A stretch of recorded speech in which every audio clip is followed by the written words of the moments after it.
Hello, my friends. My name is Cheryl Spangler. In today's video, I'm going to walk through 2024 speaking topics. Anyone can learn something and then teach you, but can someone learn something, take action on it, and then show you the metrics on how it worked for them? I am super passionate about, have been doing this for more than 12 years, is podcasting. Now, I'm not talking about just putting something out onto YouTube. I'm talking about the first time that I created a podcast was when I was going through fitness and bodybuilding, and actually, it was a struggle. I had this idea while I was bodybuilding that I had to share the reality of what I was going through, not all this fake stuff. I believe that podcasting's origination is that you don't need all this great microphone and fantastic setup and all this background stuff. It was created to get an intimacy and authenticity with the end user listening. And so I'm kind of jumping ahead, but in this class, I basically, and training, whatever you want to call it, I will walk through the exact steps to create one. By the end of the class, no matter whether it's a 60-minute or 120-minute, everyone in the class will have the tools they need and the time to actually create it right then. But before we do that, we're actually going to walk through what I mean by podcast plus passion equals profit. And I want to give you an example of how I obtained an actual contract to do something during that. First, I want to say that when I started, I was actually struggling really hard with hormones and the actual act of building muscle and bodybuilding itself, the training process, the the the goal that I had, which was to become an Olympic bikini bodybuilder, okay, was my real end goal.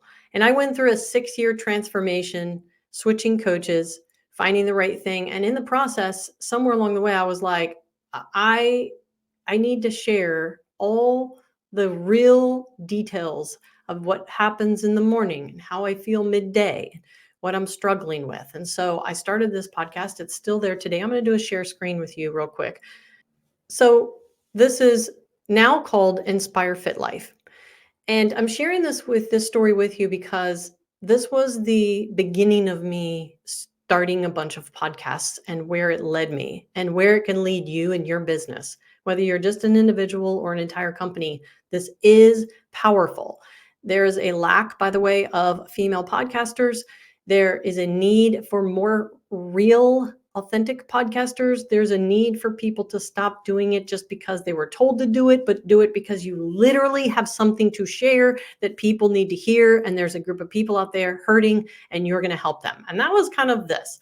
Well, this was originally called Bikini Pro Insider, IFBB Pro Insider. And it's changed over time because I didn't want to go start a new one because I have so many people that actually listen to this. But there's a bunch of episodes that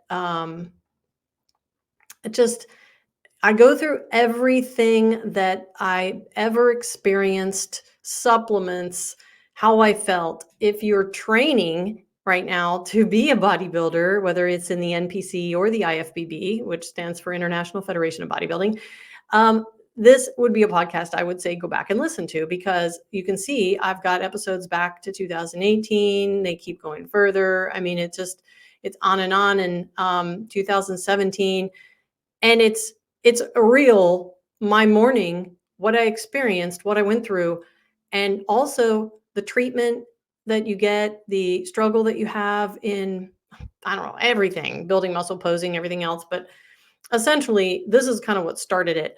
And I just had an incredible following. Now, did this make me money? No, this was a super passion of mine to share content. Okay. And so I believe that every passion podcast will bring advertisers. And in the end, I started getting all kinds of supplement advertisers, product outfit advertisers, clothing, bikini, jewelry. All these people started coming to me because they started finding it and listening to it and coming onto my Instagram. And they started asking if I would promote it. Now, I chose on this not to do that. Let me stop sharing for just a second. I chose not to actually do the endorsement path with this podcast but it would have been very lucrative. But I would have had to endorse things that I may or may not have actually got a positive response from, like supplements. In the end, when I got out of bodybuilding, which was at the end of 2018, I I have a whole different story if I were to tell it now. On Not a whole different, but there are a lot of things that we took to get ourselves to the next level that I wouldn't recommend, which is why I never really did the endorsement part of that. So I lost a lot of potential money, but I was just this person that I was like, no one's going to own me and no one's going to tell me that I have to do so many videos or podcasts every week on their product, even though their product isn't really what they say it is. So there were some things that I enjoyed doing and wearing and taking, but I just chose not to endorse anything. So I probably lost a bunch of money on that one. So then I'm going to go on to the next one. Probably started 4 different podcasts in between this fitness one and what you see that's available today. So let me do another share screen. Let's see. I'm going to go to this one because this blew up really fast. So in, I don't know, 2019 or 2020, I started The Good Side of Crypto. It was a YouTube channel. It's still a YouTube channel, actually. Yeah, it's currently monetized. And I have taken a 1-year break from it. And I will tell you that the people who are subscribed to that channel are very upset that I have taken a 1-year break, but I did it because I was running and building and selling other businesses. Now I'm going back to it in 2024. I started the Good Side of Crypto YouTube channel, and along with every single YouTube channel, you need a podcast to go with it because people like to listen while they're driving and walking and running and exercising and whenever it is, on travel, on an airplane. They like to listen. They don't always have to and want to watch. So the purpose of the podcast is to give people a medium in which they prefer to take in content. Okay. It's not for you. It is for you, but it's for that.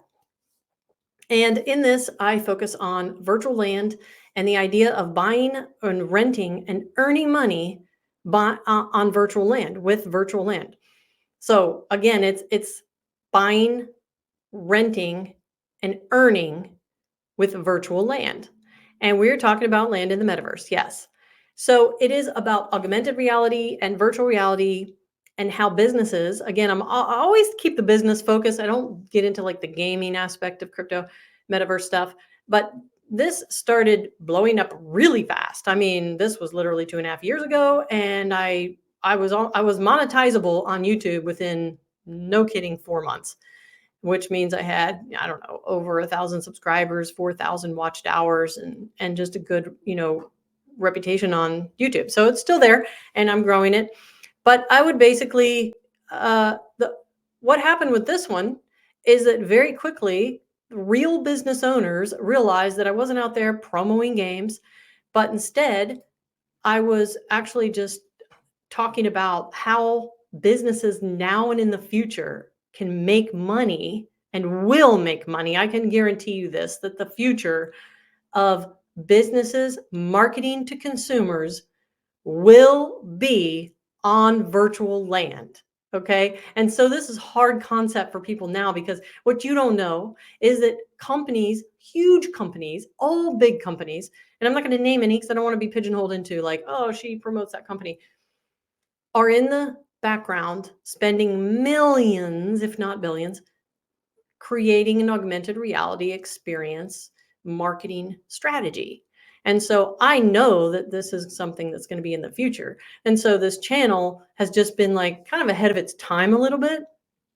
And then during the last year, I feel like where we've been going through a lot of stuff in the economy, I kind of pulled back from that. Not to mention that I bought and sold a business, like I said. So the idea of creating a podcast to augment, to add on to your current business plan, or if you don't focus on podcasts, but you focus on video, you have to uh, peel off that audio and put it into a podcast, because that's how people want to hear it. That's how millions and millions of people want to hear it. So that was one. And then just recently this year, so did that earn me money? Yes. Not only has it increased the amount of people coming back to my YouTube channel, which is currently monetized, but it ended up getting me into a group of people uh, through I can't remember the platform. One of the platforms that I buy most of my virtual land through, which is OVR, Over the Reality. It brought me into a group of key personnel and people like into that. And we basically formed a group, and we started a project where we were going to um, take virtual land above a geographic location. For example, I own virtual land above the Old Town Alexandria, above baseball stadiums, above the entire 4 mile stretch of the Tampa Bayshore Boulevard path, above parks, above the White House. I mean, this is virtual land here.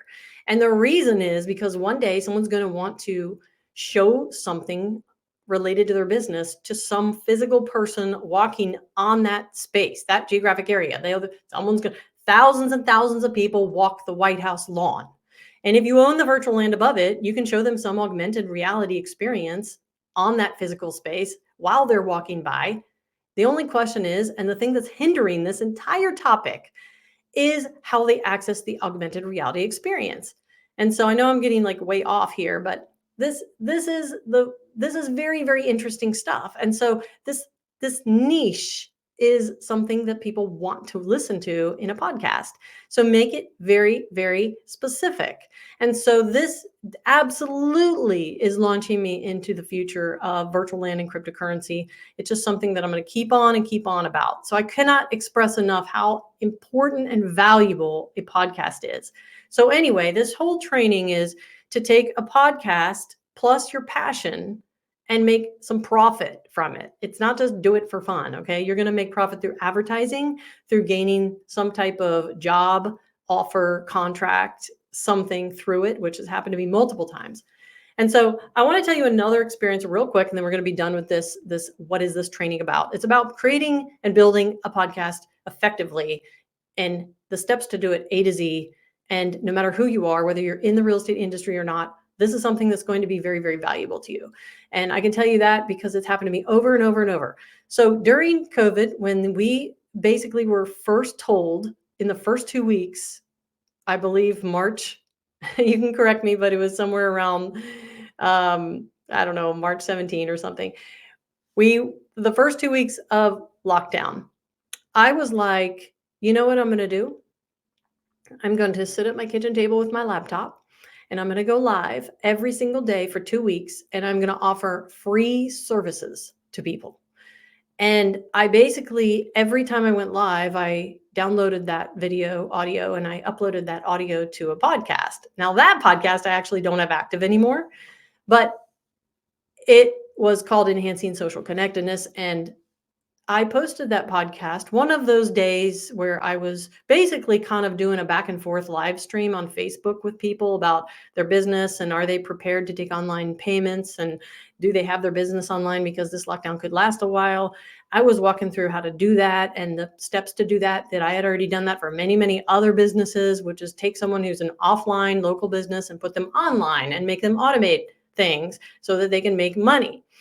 And then I did that for free for more than 3 or 4 businesses over a 2 to 3 week period. It actually got a little bit out of hand. And then I posted those podcasts on LinkedIn. And one gentleman who owned a company contacted me from that podcast where I was just helping other people through a live stream. Again, the podcast is just the audio that you're uploading. He contacted me and said, I would like you to do our company automation. We're behind the times, and our website sucks, and we'd like you to revamp and redo the whole entire thing, create automation, and we would like to be able to have you help us market it. So that one podcast turned into a $10,000 to $20,000 contract with this gentleman for me to help him over the next 3 to 4 months, literally from 2 weeks of going live and helping people for free. So it wasn't the going live and helping people. It was the fact that I downloaded the audio and uploaded the audio to a podcast and then I posted it on LinkedIn. So you can see like this whole thing comes back to you. And that's something that I don't really, I've never really told that story, but it happened and it was like, wow. And I didn't have the agenda of making money in that 2 weeks. I legit was trying to help people. People were struggling. People were trying to figure out how the heck they're even going to make money. And a lot of people went under. So if you are thinking about starting a podcast and you're like, I don't even know what platform to pick, I'm not tech savvy, I don't know how to record it, I don't have a good microphone, you don't have to have all that. What you need is you need a passion to help people understand something. And then you just record. Well, once a week would be ideal, at least once a week, once a week. And then you post it. And over time, people will find it and people will contact you and they'll contact your social media and you will profit. Okay. You will profit. I can tell you many, many, many more examples on other podcasts, but you need to be passionate about what it is that you're talking about, or every week's podcast is going to be a super big chore. And that's something that I did realize also, which is why I only have 4 right now and not like 10, because some of them you're just not passionate enough to keep it up. And so that's it.